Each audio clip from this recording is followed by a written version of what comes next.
The military has been deployed to Canada's Nova Scotia's province after Tropical Storm Fiona battered the coastline. Hundreds of thousands of people across 5 provinces have been left without power, and officials have warned of severe damage to critical infrastructure. Liana Hosea has this report. Tropical Storm Fiona has battered eastern Canada, leaving devastation in its wake. Houses were washed into the sea, and hundreds of thousands of people are left without power as winds up to 100 miles per hour bring down power lines. Emergency teams are already working to clear the roads of the huge amount of debris and fallen trees left in its wake. 2 women were reportedly swept into the ocean in Newfoundland. Port aux Basques on the southwest tip of Newfoundland bore the brunt of the storm. The mayor declared a state of emergency and evacuated parts of the town that were flooded. Prime Minister Trudeau has pledged federal help to affected communities.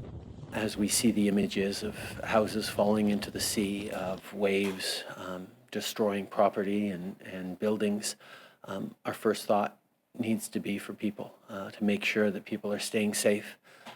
Buildings and even communities can be rebuilt, but we have to make sure that we're keeping everyone safe.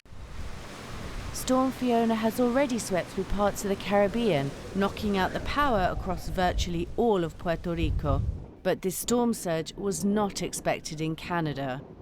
According to the conversations that we've had around with folks who've been in this community for a long time, most of them, all of their lives, between 70 and 80 years, a lot of them, they have never seen anything like this before.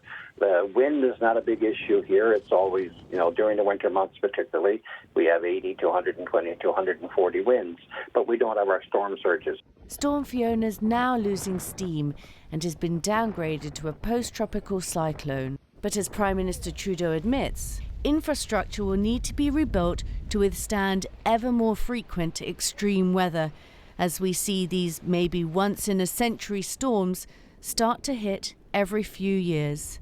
Liana Hosea, BBC News.